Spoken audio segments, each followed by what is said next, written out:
안녕하십니까. 법무법인평안의 특공이 변호사 최봉균입니다. 사기를 당했는데 돈이 없습니다. 가해자 처벌은 하고 싶은데 지금은 일단 내 돈을 되찾는 게 급합니다. 하지만 법률 절차는 어렵고 변호사를 선임할 돈도 부족한 상황이죠. 오늘 영상에서는 돈이 없을 때 현실적으로 피해금을 돌려받을 수 있는 방법, 즉 형사고소와 가압류 중 어떤 방식이 더 실질적인 피해 회복에 도움이 되는지 꼭 필요한 정보만 알기 쉽게 알려드리겠습니다. 변호사님, 제가 사기를 당했는데요. 지금 너무 억울한데 가해자를 처벌하는 것도 중요하지만 사실은 그보다 내 돈을 돌려받는 게 더 급해요. 근데 현실적으로 형사고소로 돈을 받을 수 있나요? 네, 실제로 사기 당하실 건 아니죠? 그냥 그렇죠. 질문을 그렇게 하실 거죠? 네네네. 네, 이렇게 말씀드리겠습니다. 형사고소는 처벌이 목적이고 가압류는 회복이 목적입니다. 피해자가 진짜 원하는 게 돈이라면 현실적으로는 가압류 절차가 훨씬 실익이 큽니다. 가압류는 뭔가 좀 어렵고 법원 가야 하는 거 아닌가요? 네, 맞습니다. 하지만 그 효과는 분명합니다. 가압류는 가해자의 예금, 부동산, 카드 매출 채권 같은 재산을 동결하는 절차입니다. 상대방이 그 돈이나 재산을 못 쓰게 막는 거죠. 그렇게 되면 가해자도 압박을 느끼고 피해자와 합의하거나 변제를 해오는 경우가 꽤 많습니다. 그럼 이 가압류 절차는 시간은 얼마나 걸리나요? 네, 많이들 궁금해 하시더라고요.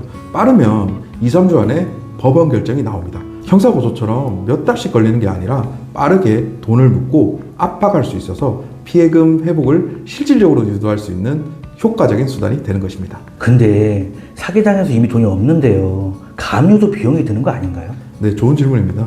예금 통장이나 카드 매출 채권 같은 채권 가압류는 원칙적으로 법원에 공탁금을 납부해야 합니다. 보통 청구 금액의 30에서 40% 정도니까 예를 들어 1,000만 원을 돌려받으려면 300에서 400만 원이 필요할 수도 있습니다. 그럼 돈 없는 사람은 결국 못하는 거네요? 네, 그건 전혀 아닙니다. 경우에 따라 공탁금 대신 보증보험증권으로 대체가 가능한 경우도 있습니다. 다만 이건 법원의 허가가 필요하고 경험 있는 변호사의 준비가 중요하죠. 공탁금 없이도 가능한 가압류는 없나요?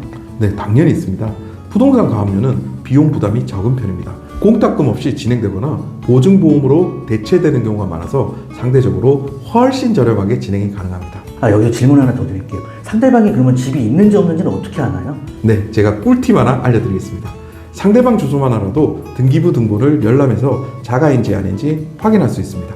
자가면 그 부동산에 바로 가압류를 걸 수 있고 이건 아주 강력한 압박 수단이 됩니다. 그럼 형사고소는 아예 의미가 없나요? 네, 그렇진 않고요. 형사고소는 가해자에 대한 법적 처벌을 위한 절차로 중요하긴 합니다.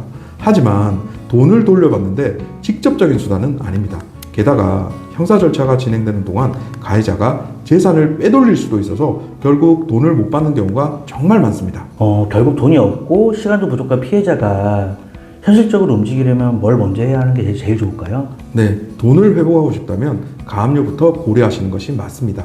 피해금을 묶어놓고 그 다음에 필요하다면 형사고소도 진행하는 게 전략적인 순서입니다. 형사고소는 피해자가 직접도 가능하지만 가압류는 법률 문서, 소명자료, 재산 파악 등 복잡한 절차가 많아서 전문가 도움 없이 진행하기는 좀 쉽지는 않습니다. 그리고 꼭 기억하십시오. 상대방의 주소, 사용하는 은행, 사업자 여부 같은 기본적인 정보들을 미리 파악해 두시는 게 여러분의 돈을 지키는 첫걸음입니다. 사기를 당한 의뢰인분들을 보면 억울한 건 둘째치고 인생 자체가 무너져 내리는 분들을 많이 보았습니다. 하지만 결국 필요한 건 감정보다 전략입니다. 돈이 없다고 포기하지 마십시오. 정보, 타이밍, 절차만 잘 이해하면 피해금 회복은 충분히 가능할 수 있습니다. 영상이 도움이 되셨다면 좋아요와 구독, 그리고 궁금한 점은 댓글로 남겨주십시오. 다음 영상에서 더 도움이 되는 내용으로 찾아뵙겠습니다. 감사합니다.